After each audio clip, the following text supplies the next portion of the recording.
Om Sadashiva Samarambam Shankaracharya Madhyamam Asmadacharya Paryantam Vande Guru Paramparam Ishvaro Guratmeti Mochi Veda Vibhagine Vyomabda Vyapta Dehaya Dakshinamurtaye Namaha Sava Vedanta Sedanta Gocharam Tamagocharam Govindam Paramanantam Satguru Pranatoshmaham Om Shanti Shanti Shanti Om. Excuse me. You can you turn it off? It's making noise. I mean my voice is a little weak today and with this noise. They say this sweating a little bit is good, huh? It's detoxifying. Okay, so we have, we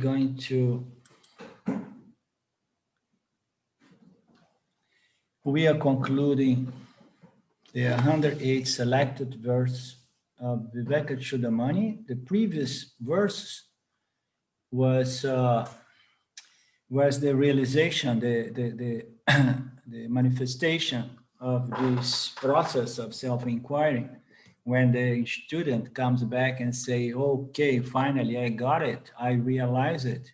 So I finally understand my true nature. No? The verse 102, the student, the disciple said, by the grace of Ishvara, I am blessed, I realized everything in life that is to be realized. You know, we looked into that. So self-realization is the realization of that is the substance, the substratum, you know, of everything. Therefore, once we realize our true nature as the Satchitananda, we have realized the nature of everything that exists in the manifest and in the unmanifest. So we have realized everything which is there to be realized. Eu estou You know, I'm a little confused. And now I know what I'm confused, because I'm reading the text in Portuguese and my mind is going like that. Let me open the English one, you know.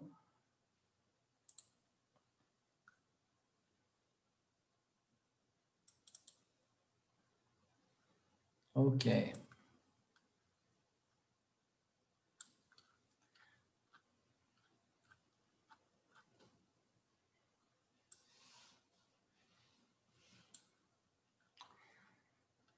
So he said that I have accomplished everything to be accomplished. I am released from samsara. So I have realized my whole, full and complete nature as Ananta. So therefore, I don't feel anything is missing here. I know that I am always ever present, because I am before or beyond Maya and the paradigm space-time. And I know that everything is but myself, meaning to say everything happens within me, you know, that everything is me. That's what he says. So it is a very, very important declaration, especially when it comes from the student, because there are so many declarations coming from the scriptures to us, you know. And then in the end game here is the student coming back to the scripture and say, yes, Aham Brahmasmi. So it took me some time to understand. Yeah? The scripture is going to say, you are Brahman. And then in the end, the student comes and say, yes, Aham Brahmasmi, eu sou Brahman. Yeah? It's the final declaration in this relationship between the guru or the scripture and the inquirer. I have regained my kingdom due to the grace of Ishvara and your grace, and we have understood already that Ishvara and the Guru is the same thing, because the Guru is not a person. You know, I mean, it's easy to to make this confusion, but the guru is not a person. The guru is just a link. The guru is just a role.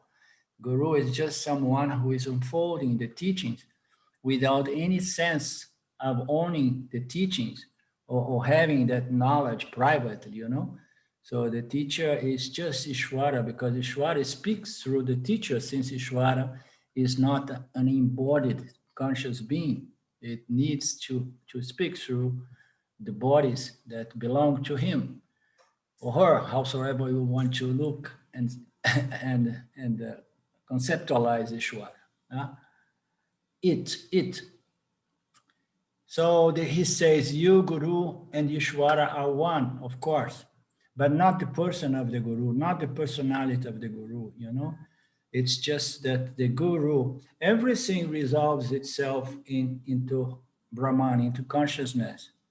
So in this case, we are resolving the teacher in Ishvara, and Ishvara into Nirguna Ishvara, into Brahman. Everything is Brahman. But of course, when we're going to say, like, by the grace of Ishvara, we are referring to Ishvara, which is Brahman, you know, manifests as Ishvara, the Lord that unfolds this universe. And once it unfolds the universe, it unfolds the scriptural knowledge to allow the jivas, the human jivas, to find its way, one's way out of samsara, to grow, purify, refine, and understand the nature of mithya as satya. So you and Ishvara are one.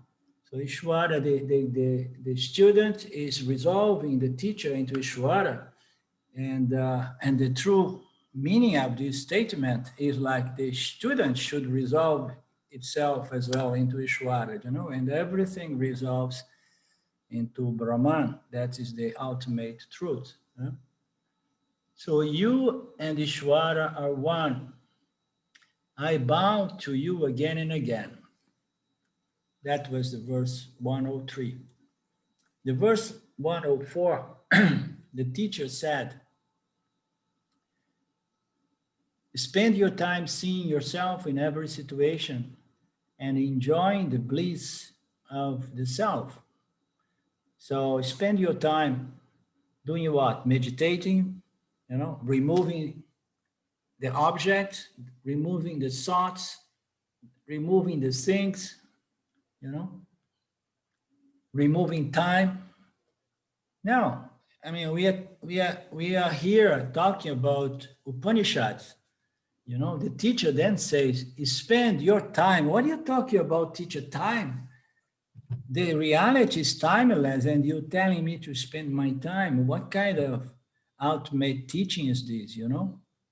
So spend your time seeing the situations, the things, the people, you know, the events, everything. And when you see everything, because Vedanta does not tell us to reject mithya, reject the world, people, things, place, situation, circumstance. No, just go into the world and see through the world and see your own limitless self. You see Ananta, one of aspects of your own nature. See the limitlessness of the self appearing as this multitude of names, colors, and forms. So this is the kind of sadhana that could only come from Jnana Yoga, could only come from the Upanishads, you know.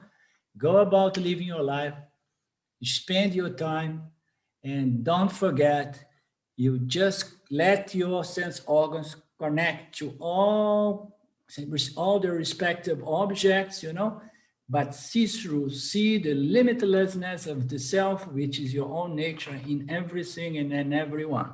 So this is Vedanta, you know, very beautiful. And don't forget to enjoy the bliss. I mean, just enjoy the fact that all this magic show is nothing but your limitless nature, you know, under the projection of Maya, you know, having all these projections of people, place, circumstance, situations, things, and so on.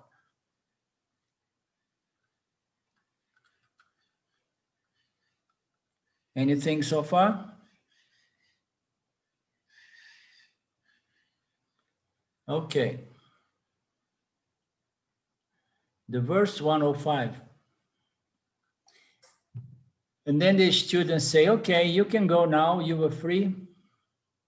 Meaning to say, okay, so now I only talk to people who need to hear this message. Now you heard it, you got it.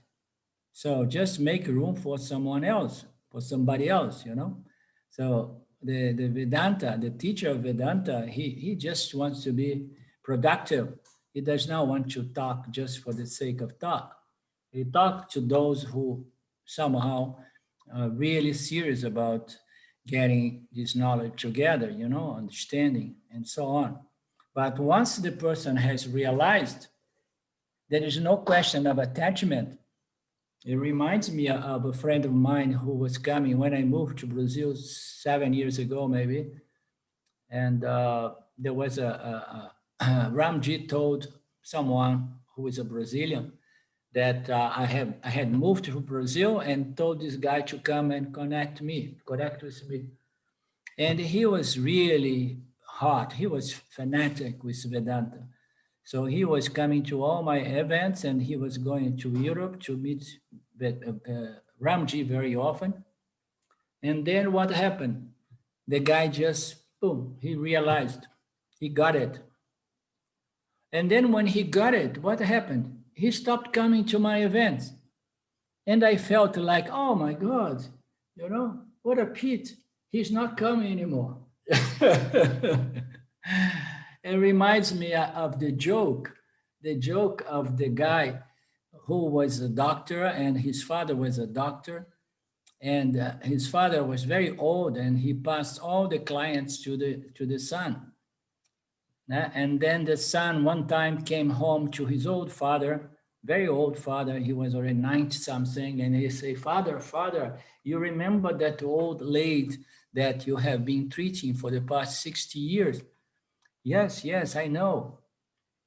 And then he said, I cured her. And then the old man looked at him and said, you idiot. That old lady have paid for your education, the education of your children, have paid for this house, and you cured her, man. So the Vedanta teacher, you know, he says, you go now because you got it.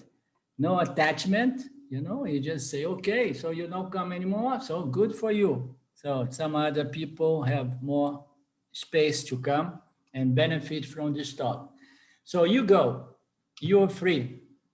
And then he says something very, very interesting in this passage. And he says like, live according to the results of your past actions. And you say, oh my God, again, you know, we have been going back and forth, trying to understand if there is results of actions for the yoni, or if there isn't, there is the reason. When we thought that we had figured it out, and then Shankara comes and in the very end says, you are free, now go and live according to your Parabdha karma. Live according to the results of your past actions. Very confusing, huh, David? Bring me water, please. Very confusing because we have determined that the yoni does not really have Parabdha karma. The actions are going to come, but he's not going to own. He's not going to claim these are my results of actions. He understood Ishvara. He understood the nature of Ishvara as Brahman, but yet the Parabdha karma unfolds. It unfolds to whom? At the most we can say it unfolds for the body, it manifests to the body mind, but not to the yoni, because the yoni shifts its identity from the body mind to consciousness. You understand? When we say that there is no Parabdha karma to the yoni, is when we look at the yoni and we say the yoni is not a jiva, the yoni is consciousness, and then there is no Parabdha karma. Okay, but when we see the yoni as the body-mind complex, we may see the Yanni crying like Ramana Maharaj with pain, dying of that cancer, you understand?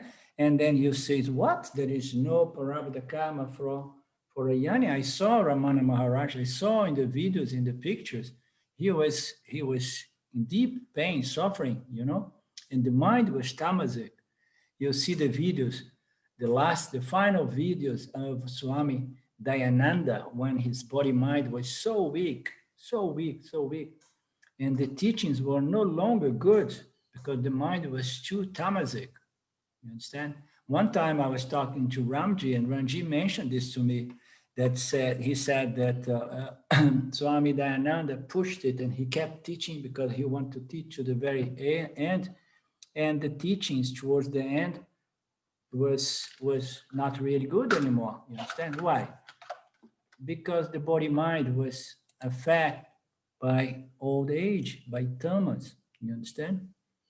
By sickness, and sickness, a sick, weak body makes the mind weak as well, you know. But Ramana Maharaj was consciousness, was the self. Mas nem precisa ter um espinho cozinho igual a pasta. Cozinha também, cozinha. Mas às vezes, eu às vezes gosto de tirar, porque até na lata, às vezes eu abro e tiro, porque fica meio amarguinha. But Ramana Maharaj being consciousness, and then he did not own anything that was happening to the body, to the mind. You understand? This is the most subtle discrimination, you know. I consciousness, I am not the body and the mind. The body, the mind may be affected, but I am not affected. This is only possible by understanding. And this understanding attenuates the suffering of the body-mind, you know, this detachment from the body-mind. Attenuates the suffering of the body-mind with whatsoever painful physical, mental circumstance. So he says, live according to the results of your actions. So don't run from it. Know that this is an intelligent order, and whatsoever Prarabdha karma, which is in the system waiting to fructify, is going to fructify. Shwara does not know, it does not care if you are enlightened or not enlightened. He's going to, in any case, you know, deliver the results of your action. So, and living according to results of your action is owning Ishwara as a whole, you know, but at the same time, you can live freely. You can live, you go living through all of this, but freely, because you don't claim anything as being yours, not even the results of your very actions, past actions, you understand? So that's what makes the whole difference. And why he says that is very intriguing, you know? It says that because, again, we are in a Vedanta circle here, you know? This is a Vedanta text. So, and the idea here is not to escape from life, you understand? But to understand that this life is just a mirage, it's an apparent reality. Therefore, what belongs to Mithya, don't mess up with it, and accept the results of your past actions, knowing that it's just an apparent reality. So that's what it means.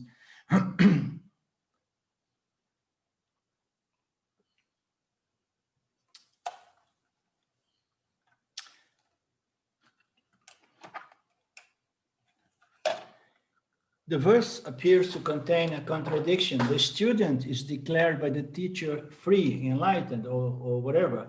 Then the student is told to live according to karma. No? So if the whole idea is to be free from karma, actions and results of actions, but again, it's not a question of stopping acting, and it's not a question of avoiding the results of one's actions. The question is to discriminate and to break with the identification as the one doing the action and the one receiving or experiencing the action. So self-realization is to break with this identification as the doer and the experiencer of the results of those actions, doer of actions and the one who is going to experience the result. So you break with the aspects of the jiva, the human jiva nature, which is the one of acting as a karta and receiving the result, the experience, when it comes back to us as a bhakta. So you just disidentify with these two personages, So they are there, they play in media, and you remain as satya, and you no longer identify with the ego, these two aspects of the ego, okay? So there is no contradiction really, live according to actions and its results. But this would seem to indicate that the student is not free, but rather bound to its past actions. Right, David? Don't sleep on me, please.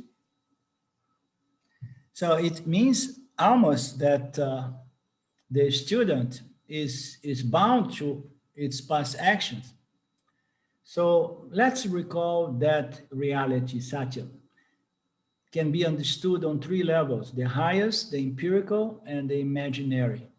On the highest level, as the self, the student is free. So the self is always free.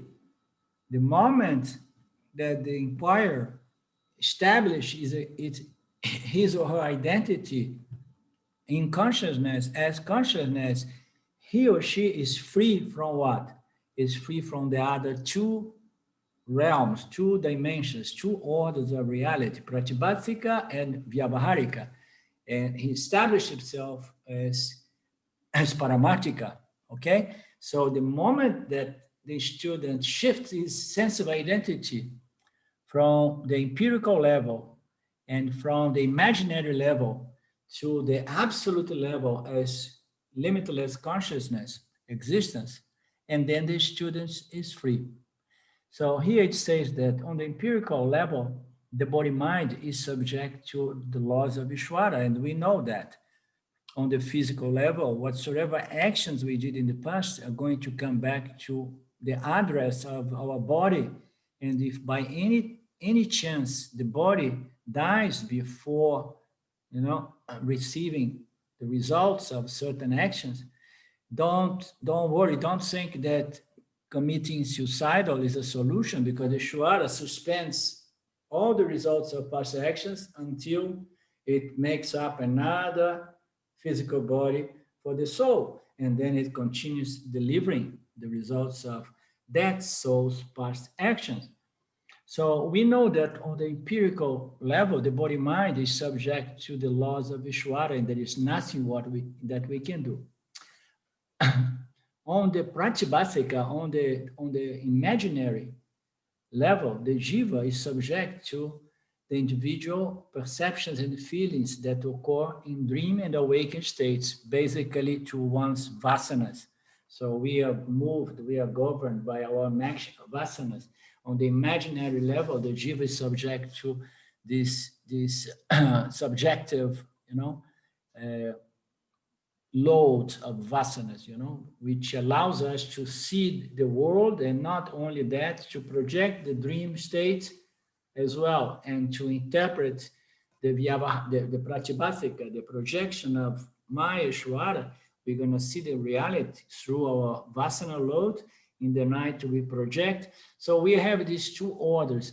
In these two orders, the individual is not really free, because he or she is subject to the laws of Pratibhasika and the laws of Vyavaharika, the projection of Maheshwar, and the laws of his or her own Pratibhasika, which is again governed by Ishvara, Maheshwara, because Ishvara is the one presenting or downloading in our conscious mind our vasanas. The vasanas comes from this system called Ishvara.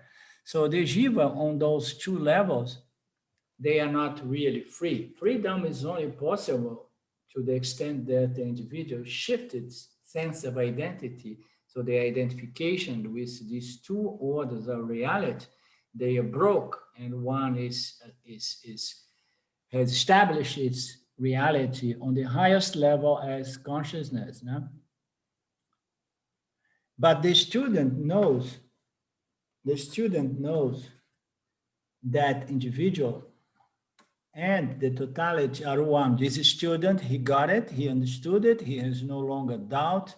So he understood that the individual, this jiva, this apparent jiva that is limited as far as the body-mind, as far as these two orders, matter and mind, these two levels of its existence is very, very limited.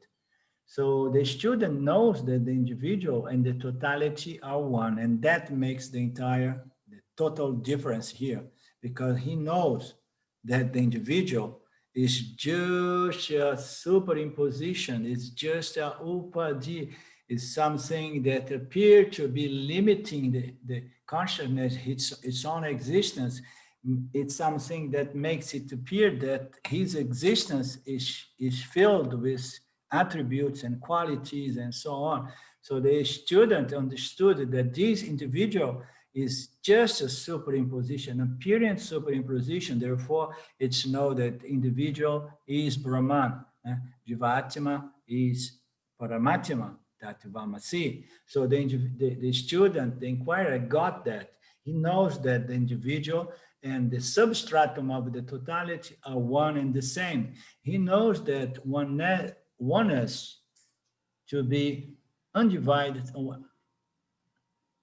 He knows that oneness, this reality called Paramartika, is one non-dual, undivided awareness, conscious awareness, the self. So he understood what the self is. The self, the I, is not the mind, it's not the body, it's not the world projected by Ishvara, and it's not the world as experienced and interpreted by my vasanas, by mind. I am that consciousness that somehow shines and makes these two orders of reality come into place. So that's the understanding. He knows that oneness to be undivided, non-dual awareness. He knows it to be the self. He sees the self in everywhere, in everything. For him, there is only Satya or Satyam. But on the empirical level, the body will continue to exist according to its Prarabdha karma. On the empirical level, the results of past actions will keep coming to that address. What is the address? Our body-mind. Wherever we go, there is no way to hide. Ishvara is going to find us and deliver our Prarabdha karma. Oh no, I'm going to go to the cave where Ramana Maharshi was there for 20 years. He got enlightened. I'm going to hide in that cave. Ishvara is not going to find me. No, Ishvara is going to find us. Even if we change the clothes, if we change the physical body, Ishvara finds us. Yeah, no, I'm going to be born in Tibet. Ishvara is going to find us there. So on that empirical level, the body will continue to exist according to the results of past actions. So I have said that in the past class again and again, that if there is a Prarabdha karma for the yoni, it's not really for the yoni, it's for the body mind of the yoni, okay?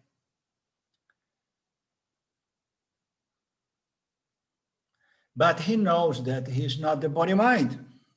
Same principle, the same concept. Oh, so the Prarabdha karma got the yoni, and then the yoni is going to say, oh no, I'm sorry, it's too late. You got the body mind, but I'm out of here. You understand? I'm out of here. So I have shifted my identity, from here to there. So now I am, I'm out of the play. So the teacher tells him to let the results of past action unfold on the empirical level. And that is unavoidable. Even if one would try to avoid it, it's unavoidable. So therefore, just accept what cannot be changed and accept the results of your past actions to unfold on this level, knowing that your true nature belongs to Satya. So, so all the time resting in his identity as the self. The self is still associated to one's parabodha karma. The self is still appearing as a body-mind, but a body-mind who understood that the jiva is not really a jiva. The jiva is limitless conscious awareness. Okay?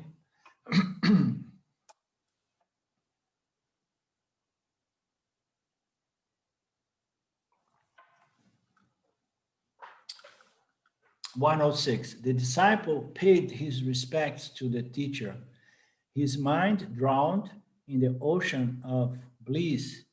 He moved here and there, blessing everyone with the teachings. How lovely, huh? Nice, happy end of the story here. So the disciple paid his respects to the teacher. His mind was, drowned in this ananta, in this bliss, in this, this feeling, this experience of limitlessness. There is an element of experience. When the mind is properly resolved by the means of jnana, the mind is shanti, is peaceful, and there are moments, in which this beautiful conscious existence shines and produce this experience of peace, of joy, of satisfaction, of bliss. So his mind was drowned in this self-knowledge, and then he experienced this ocean of bliss, this ocean of limitlessness, which is our very nature. He moved here and there, blessing everyone with the teachings. What it means to hear them blessing everyone. So he's going to become like one of these guys from the testimony of Jehovah. How you say that in English? That goes with the Bible and knocking. Let me bless you. Let me bless you. Jehovah's Witness. Yes, yes. So is it what Shankara means? He moved here and there, blessing everyone with the teachings. No, the Jnani, the inquirer, with this self-knowledge, he embodies these teachings. The teaching must be embodied in a way that we become the teaching without talking about the teachings, unless somebody is inclined to hear about the teaching. But the way the sage, the way the self-realized and moves around is graceful, is respectful, is loving, in a way that it touches the hearts of everyone. The teachings have to be properly integrated in one's personality so that it becomes the very life of the sage, of the one benefit by this self-knowledge. And then one's mere presence, interacting with people, it is a blessing to other people. It is a blessing. People feel it. People appreciate it. Not all the time. The ones that sometimes do not appreciate are people in the spiritual world, especially if you say something that goes against to the spiritual conditioning, and sometimes they attack you, You have to be very careful. Not to talk much about these radical declarations of the Upanishads to people who are unprepared for them, People may get upset.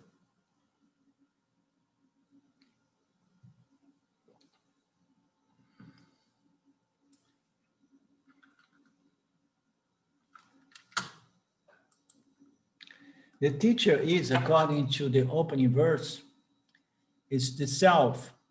The teacher is the self manifest as pure sattva, sattva guna, pure knowledge, pure intelligence, the efficient, the intelligent cause of the universe, the knowledge of everything, including the knowledge of reality, as non-duality. So this knowledge comes from the self, and it's passed on to Lord Ishvara, and Lord Ishvara manifested this knowledge, revealing this knowledge to the rishis. The rishis are just people like us who somehow developed a very contemplative mind. And at the time, they did not have the fortune of having teachers. And then they were the pioneers. And then Ishvara said, okay, so these guys are really asking very fundamental questions here. They want to understand the true nature of reality. Oh my God, my jivas are getting really smart now. And then what happens? I mean, the next thing is Ishvara, boom, downloads the knowledge to these contemplative minds, this intellect. They are there. They want to know when you want to know, and then Ishvara revealed. This is called revealed knowledge. Knowledge that is always present, only waiting for us to ask for it.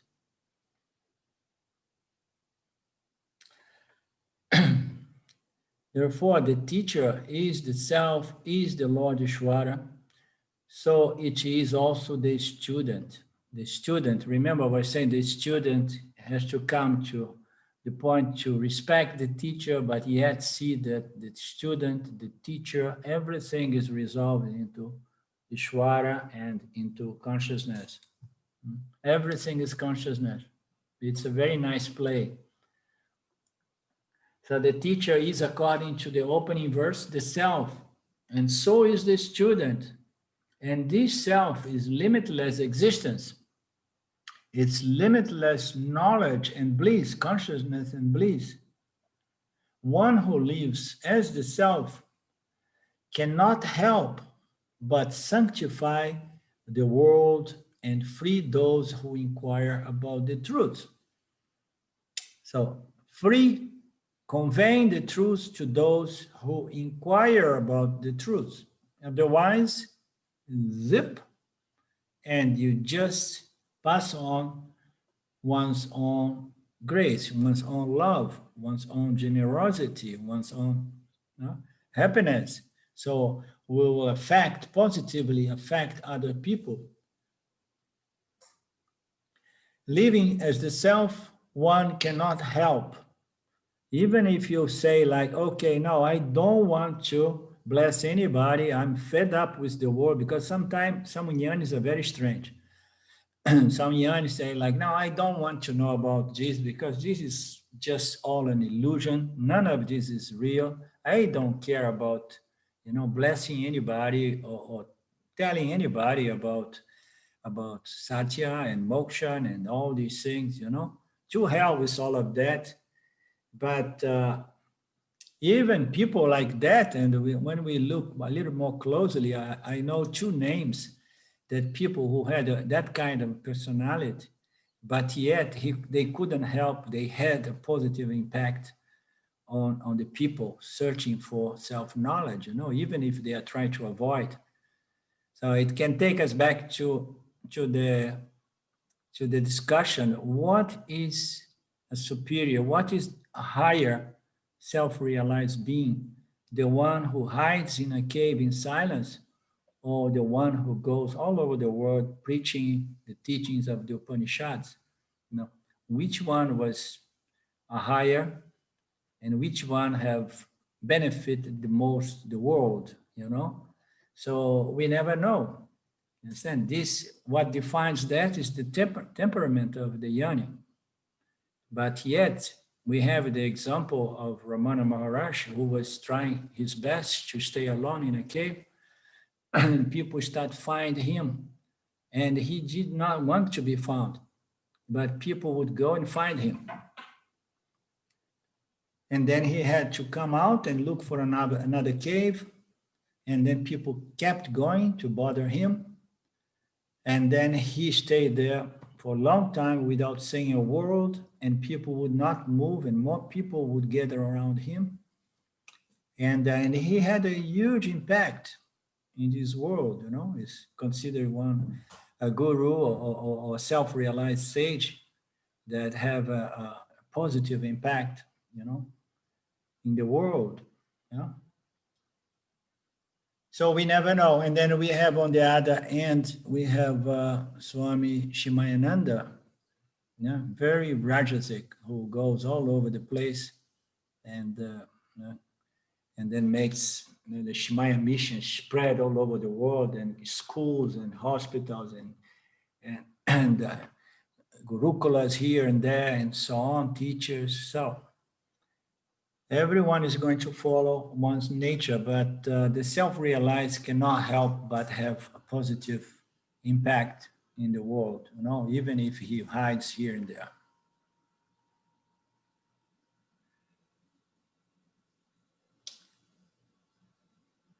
He is a generator of bliss, for it is all, it's all he knows and all he is and all he communicates, even without words. Ramana Maharshi would not communicate with words. He was the teacher. They say he teaches in silence, yeah, through silence. So a lot of the time we heard Ramji just making a little bit fun of silence as a wrong means of self-knowledge, because silence does not object ignorance, and that is a fact, you know.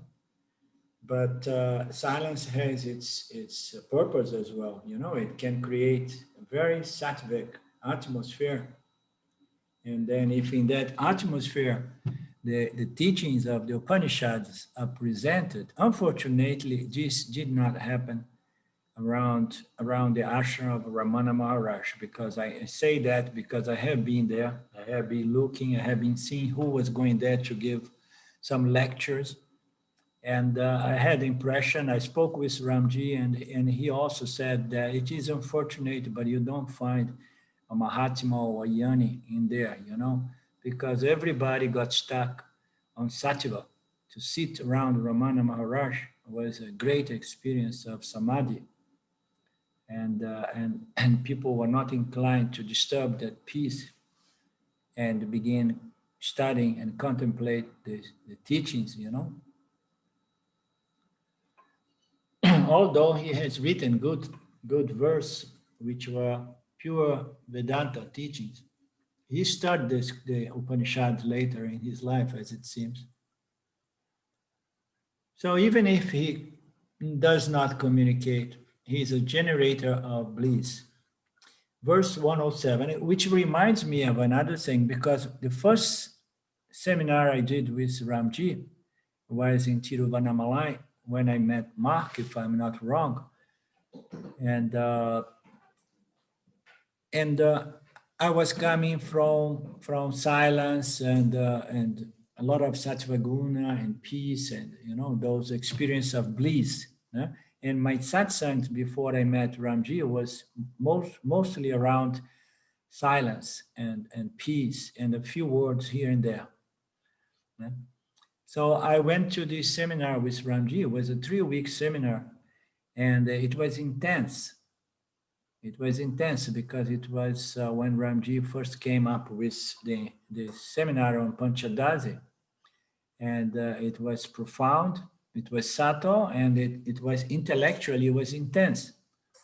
And one thing that intrigued me is that in spite of having my intellect stimulated to follow the logic all the time, which sometimes could be tiring, you know.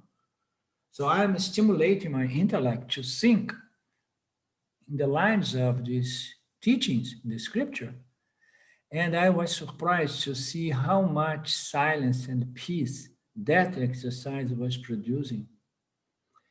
In other words, I was coming from the sadhana of creating silence and peace by controlling or by stimulating other people to stay, you know, in silence, you know, experience this sattvic reflection of consciousness in a silent mind. I was coming from that background. And then I come there, and then there is this intense stimulation of the intellect. And then the end result, I was surprised. I was talking to Sylvia and the other people. I say, it's amazing. I mean, I'm in total bliss, I'm total silence here in spite of all this intellectual exercise. So what is the difference? So now we are producing silence by addressing ignorance. Ignorance is what destroys the peace of mind, destroys sattva, destroy a contemplative mind, a shanti mind.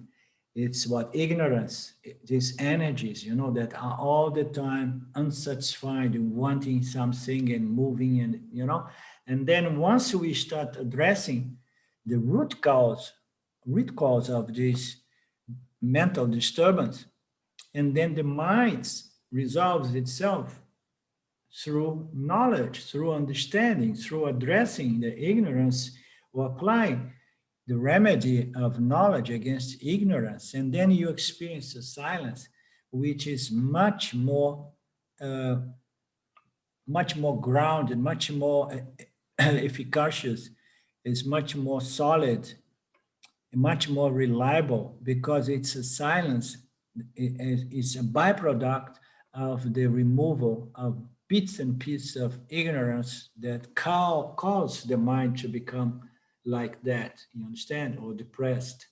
So once we address the root cause of the problem, and then we have this experience of peace and silence, which is often said by a mind which is silenced by the means of jnana, rather than the mind that was silenced by the means of effort, of discipline, of controlling, of thought, controlling of the sense organs, and so on. So one way is you control, and then you experience silence, and the other, you address the root cause of the problem, you know, you stimulate the mind, the intellect to follow the logic, and then we experience the same end result, but it's much more solid, because it has really addressed the fundamental problem.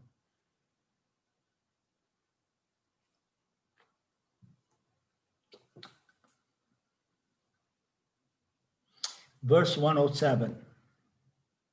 The nature of the self has now been unfolded in this dialogue for the easy understanding of seekers of liberation. So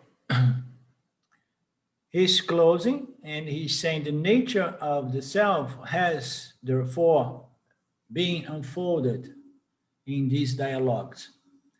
And this was for the easy understanding of the seekers of liberation. So it is very interesting to say that, for the easy understanding. It's very easy, you know, but as we know, Vedanta presents the qualifications beforehand so that the assimilation can be said to be simple and easy, okay? Easy understanding depends on the level of qualification of the inquirer. And in this case, it's so easy because the inquirer was highly qualified. That's why he got it. Only after 108 verses, he got it. So he was highly qualified. The nature of the self has now been unfolded in this dialogue for the easy understanding of seekers of liberation. It's so difficult to find a seeker of liberation. Have you thought about that? Even in the Vedanta circles, I mean, it's not easy to find someone who is really, really serious about wanting self-knowledge and liberation.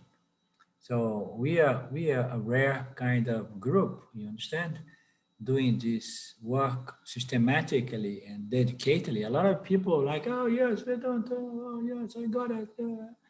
And Ramji once told me, when I told Ramji after going through my initial experience of sharing this knowledge with people in Brazil when I came 6 or 7 years ago, I was telling him that, wow, people get really excited. They love it, but then they disappear. They don't do the work.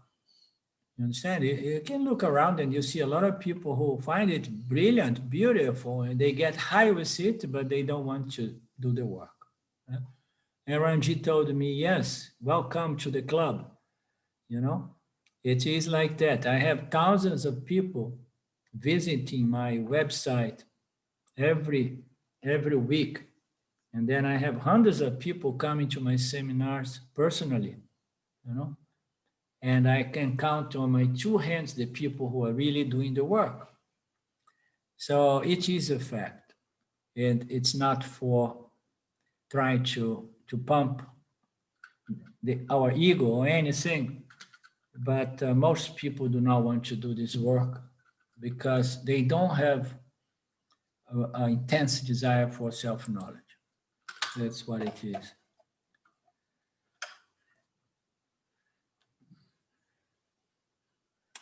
So let's see here what is said here. The format of a dialogue is the usual means adopted by the Upanishads for expounding self-knowledge. The dialogues, student, teacher, and then the student is going to oppose the teachers and the teacher and ask questions, and then the questions are clarified and so on. This is the usual format. It corresponds to the way our mind works. That's very nice. We ask ourselves questions, we examine our thoughts and feelings, and we engage in a more or less continuous internal dialogue. It's very nice. Our mind works like that. In every field of knowledge, or interaction we have with the world, the mind is all the time doubting, the initial function of the mind. It integrates the sense inputs, and then begins doubting, asking questions, and then the intellect presents solutions or answers, and then the mind presents yet some more challenge or objects a little bit. This internal dialogue is reproduced by Vedanta, presenting, facilitating us with good questions.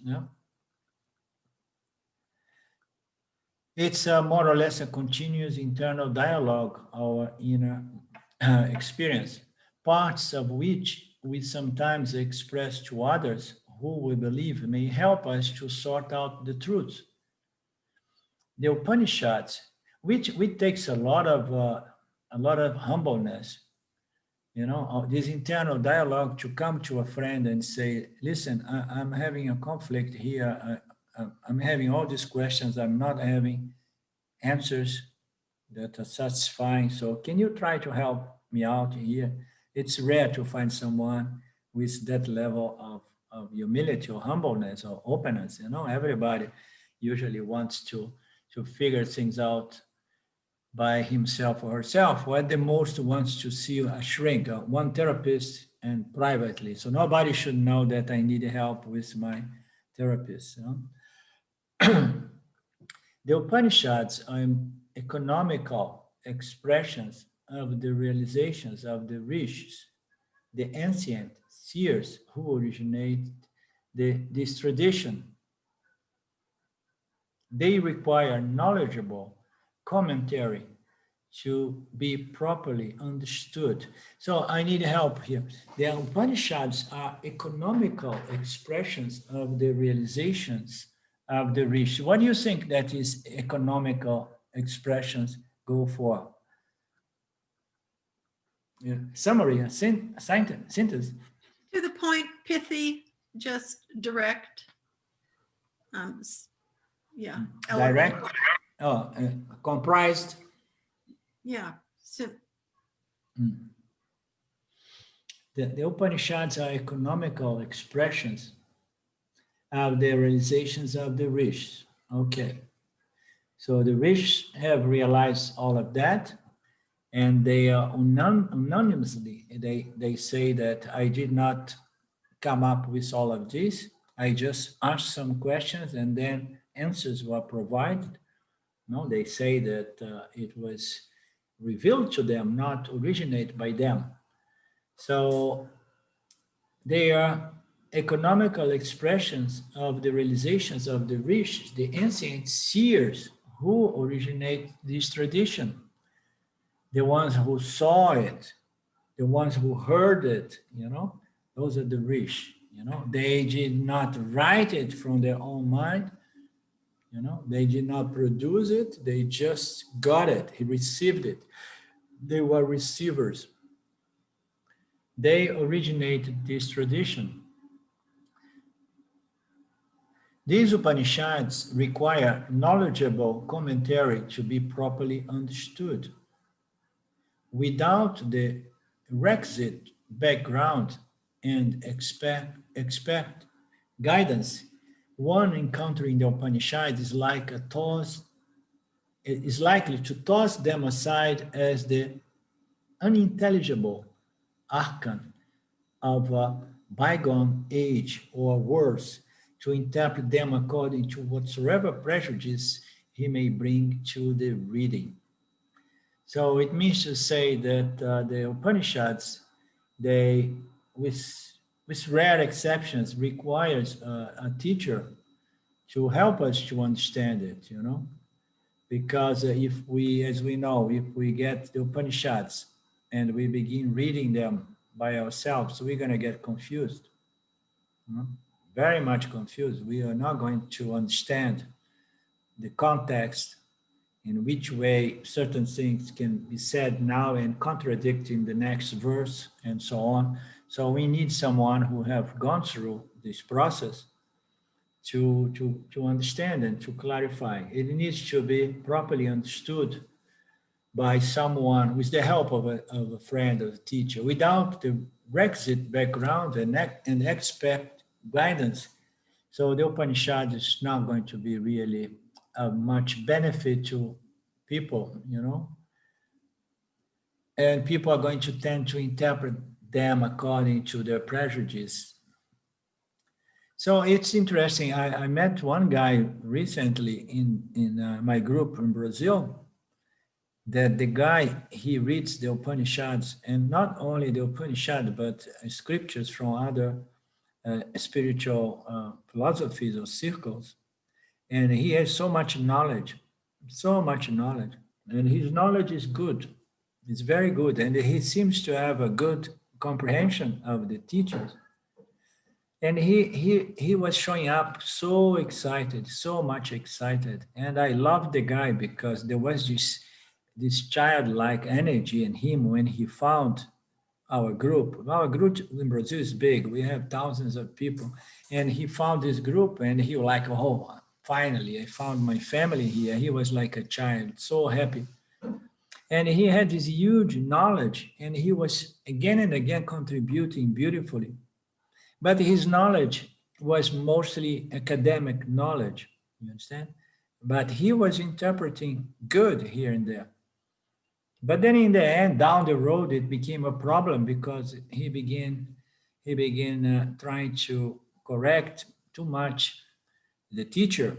And he was doing that not as much with me, but there are other two guys in our Vedanta Brazil group that teach as well. So I have invited them to step up and help, and people who have good self-knowledge and good understanding about themselves. And then there was some conflict. And then the guy ended up leaving the group. But there are some exceptions that maybe someone alone can try to figure it out, and get good results. But generally speaking, it's very difficult.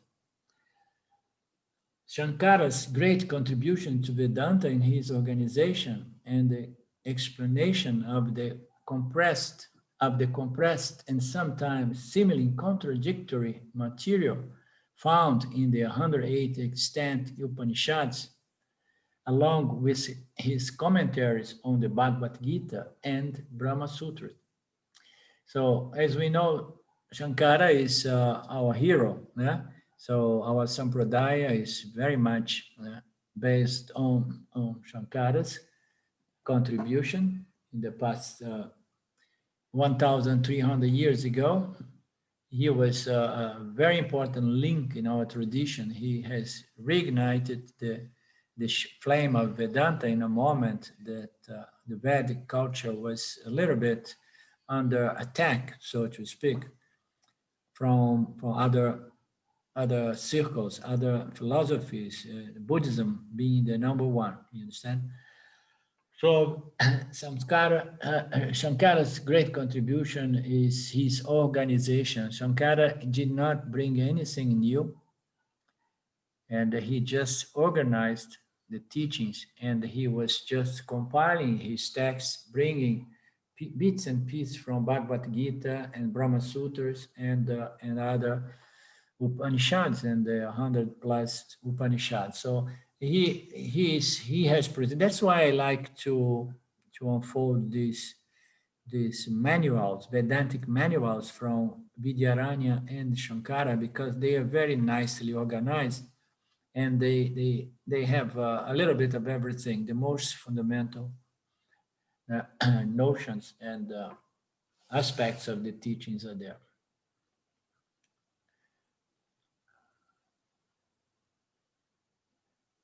Along with his commentaries on Bhagavad Gita and Brahma Sutra. So one thing that I learned recently is that our swamis, our gurus in Orange, like in Italy, in India, like Swami Dayananda, Swami Paramarthananda, and some others. So they were studying this material directly from the commentaries of Swami Shankaracharya. So they study Bhagavad Gita and so on. All these teachings that Paramarthananda presents to us is a byproduct of his studies, because he knows Sanskrit, of the writings, of the texts on their origin, of Shankaracharya. So he made all these commentaries on Gita and the Brahma Sutras, and he compiled several texts. So he has made it much easier for us. To this day, his work is a bridge which we can use to cross over from Mithya, the world of dependent or reflected reality, to Satya, the changeless substratum of limitless existence and knowledge, the self, consciousness, existence. So this is the benefit. Well,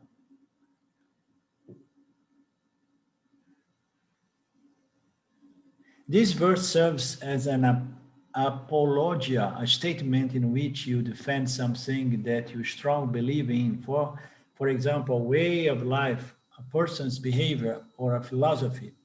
So I think I added that one there. It's not in the book, that passage, huh? No. Okay, I add because I had to sometimes with the language of add. I have to go and Google to see what those words means. This verse serves as an apologia, howsoever. It is apologia is a statement in which you defend something that you strongly believe. Okay? It is an apologia for the entire text. It has been written for one purpose only: easy understanding. So the easy understanding is the benefit given by Shankaracharya, by preparing these dialogues in such a way that it was made easier for us to understand and assimilate it.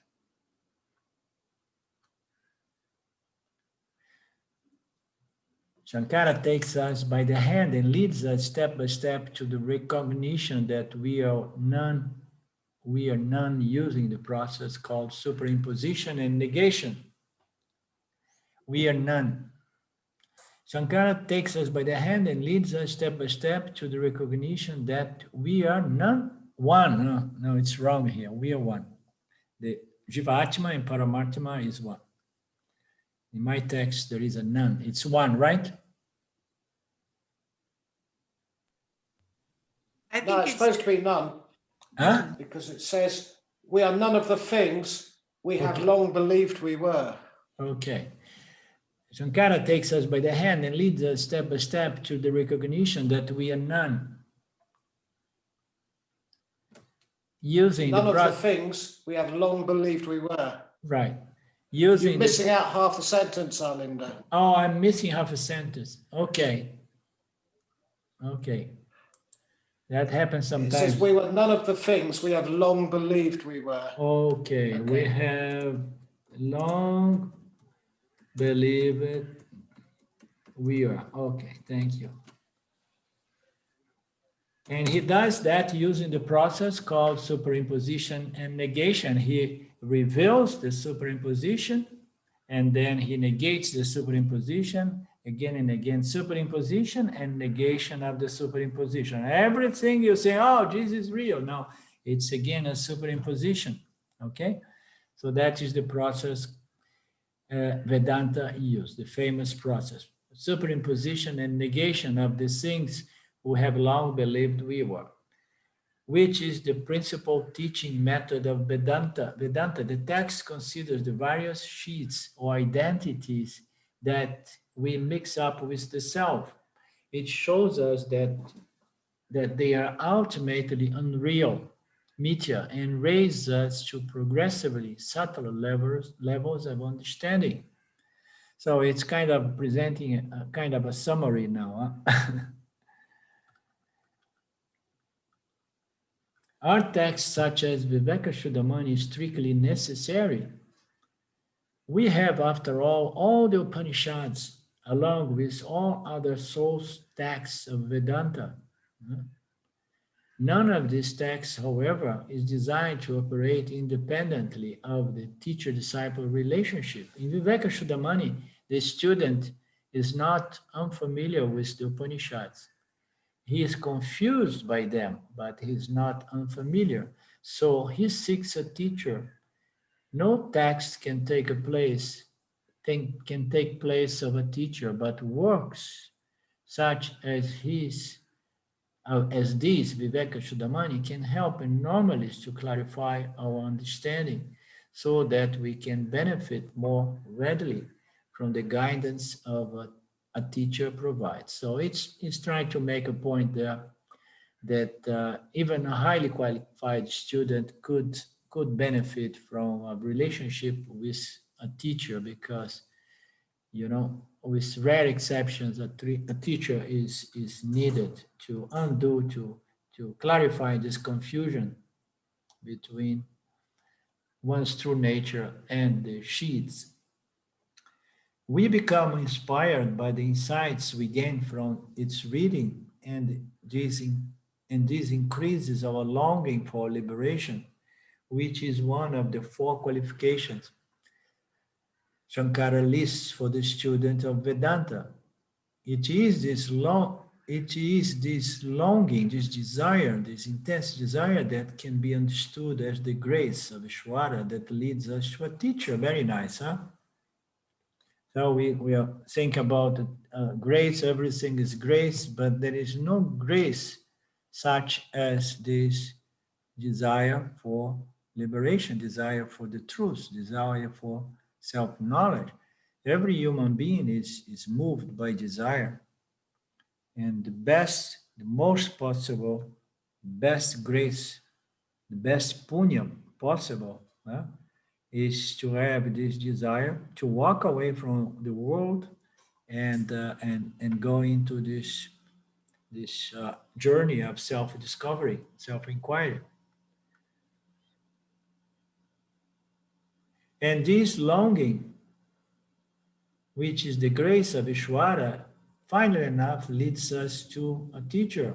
You know, the teacher of Vedanta is never looking out for students because he knows that Ishvara is going to bring those who are really seriously interested, you know, in very magical ways sometimes.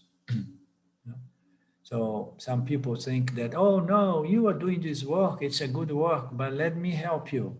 I'm going to do a nice marketing here and I'm going to bring at least 50 people, new people a month for you.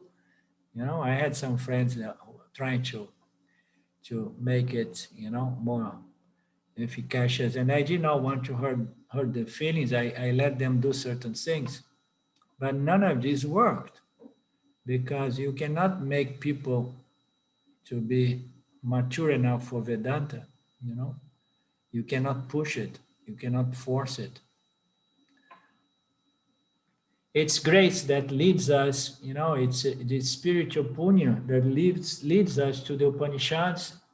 And the Upanishads, Vedanta, and the teacher, they come together in one package, you know, if we really want to benefit from it.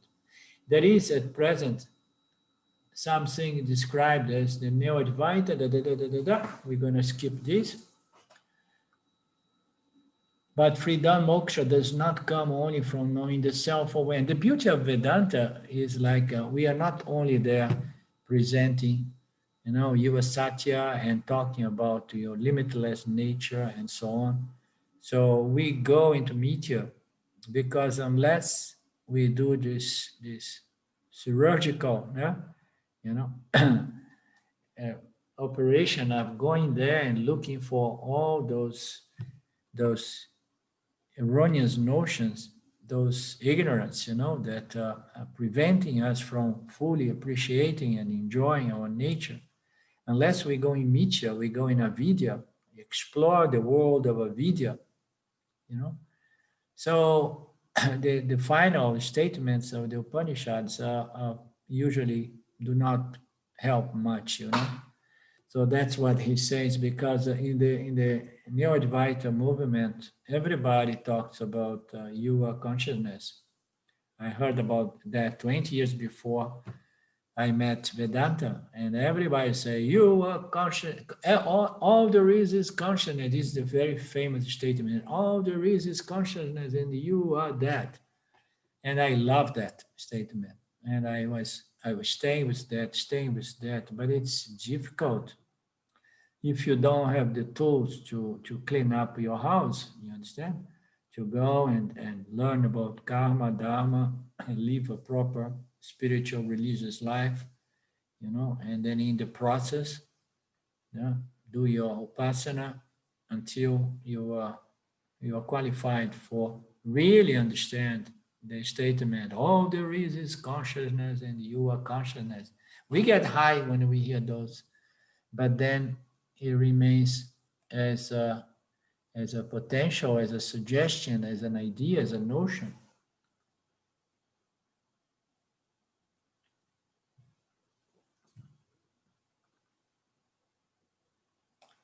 Freedom, moksha, does not come only from knowing the self is consciousness, is awareness. It comes from knowing mitya, and we need to go in mitya until we really reject everything in mitya as apparently real, not real, not real, not real. Only then we can clean up and undo all this confusion, this superimposition. Simply pronouncing one of the great sayings of the Upanishads and leaving the listener to his own devices is much like providing the correct answer to a complicated math problem, but neglecting to explain how the answer was reached. Very nice. Huh? So it's all about that. We need to gradually go through the logic and digest it, internalize this knowledge so that we can come to the understand of Tattvamasi or Aham Brahmasmi, but to present Aham Brahmasmi at the very beginning, it does not work. Without undergoing the process of negation, in which the 5 sheets are negated in a logical progression from the grossest to the subtlest, the great scenes, the Mahavakyas of Vedanta are little more than loft-sounding words with no practical, effective transformation, I would say, you know. It's not going to transform unless we can really go into those teachings about karma, dharma, and upasana, and negate everything as objects appearing within consciousness. The student in this text asks the essential question: if I am a limitless existence, knowledge, and joy, why don't I know it? And the teacher then explains the nature of ignorance, which obscures self-knowledge. You know what I'm saying? This is a key passage here. So the teachings begin explaining avidya, ignorance, maya. So the teacher, the student, in the beginning says, so if everything is existence, consciousness, this is not my experience. And then what the teacher says, the teachers of the Neo Advaita, he say, oh, forget it. You know, you are limitless consciousness and get over these ideas of limitation because you are consciousness. Nisargadatta Maharaj used to yell at people in his little room there in Bombay. He used to yell and say, get out of here because you are not a person. Wake up and see that you are consciousness. And people were under shock and would go in a trance state and have an epiphany and so on. And in the end, that wouldn't help either. Understand? So the question is why I'm not really having a good time and experience my fullness and completion. And then the teacher says, okay, so you need a teaching guru at this point. A teaching guru is a guru who is going to teach. And to teach, it has to undo all the ignorance that is somehow operating the mind of the inquirer. So the teacher then explains the nature of ignorance. Oh no, give me a break. I came here to know the nature of wisdom, the nature of the self. You want to talk to me about the nature of ignorance? Yes. We need to get into this dirt work, you know, and understand how ignorance, how Maya has been fooling all of us. A teacher who cannot explain how ignorance operates and merely delivers the pronouncements that all is Brahman is not a teacher at all. It's not a teaching teacher, teaching guru. At the most, is an inspiring guru. Okay? There are three kinds of gurus: the initiating gurus, the inspiring gurus, and the teaching gurus. So we need a teaching guru to help us to remove our ignorance. So you cannot remove ignorance without knowledge. Knowledge is the only thing that cancels ignorance, and ignorance is there, and inspiration alone is not going to solve the problem. But an orator whose borrowed grandiloquence may do more harm than good to those unprepared to receive that which is meant to come at the end of the process of self-inquiry. A lot of people get deluded. I met several people that they say, no, I got it. But you know that they did not get it, but they have been to these people somehow, and they believe that it's only a question of holding that notion that I am consciousness, I am limitless, I am Brahman, and then this becomes a mantra. And the mantra is not going to do anything because the mantra alone is not enough to neutralize or cancel the ignorance, which are all those notions that say, no, I am the body mind, I am my thoughts, I am my life, my story, my deed, my deed. It's not going to do. You need more than that.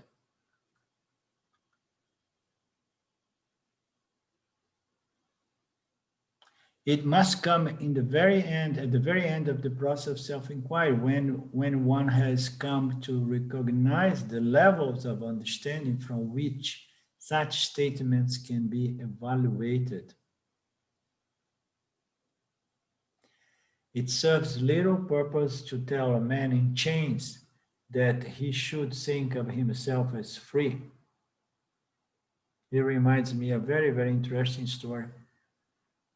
What he wants is a tool he can use to strike off the chains. Vedanta is that tool, and we should use it well and with gratitude.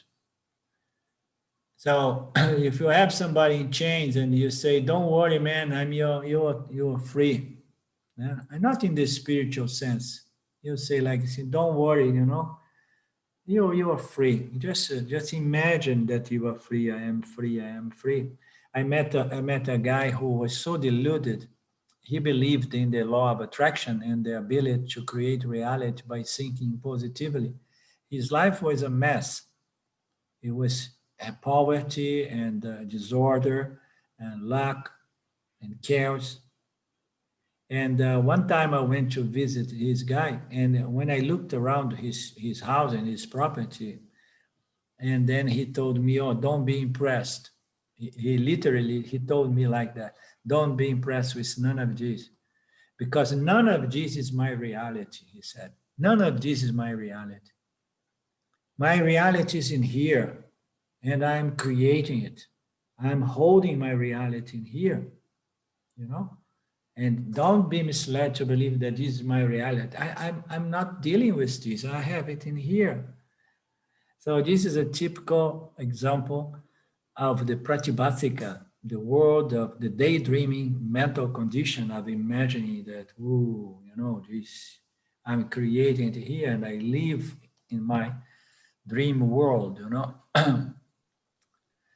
So we want to go and do the world and understand that we are free, but not just as an imagination, not just as a delusion, not just as deceiving myself, because I meet people sometimes that are highly deluded that they are free, they are enlightened, they are young, and this and that. That is wishful thinking, right? Okay, so we still have one verse, and I will join this last verse with a short summary. And then we say goodbye to Vivekachudamani for some time. And we begin with our next plan. Okie dokie. Om Purnamada Purnamidam Purnamudachate Purnasya Purnamadaya Purnameva Vashishate. Om Shanti Shanti Shanti. Thank you, Lord Ishwara. Thank you all. We meet again next Thursday, and we come up with something next Thursday. And I will begin sending you some emails with the materials we have spoken about. Okay. I'm a little bit tired today. My throat is a little bit weak as well, but I hope that it was all right. So I'm going to rest now for a few days without satsang, because Saturday and Sunday, usually I do 4 or 5 hours of a lot of talks in my satsang. Thank you again. Much love. See you soon. Thank you. Thank you. Thank you. You too, Alinda. Bye now. Bye-bye.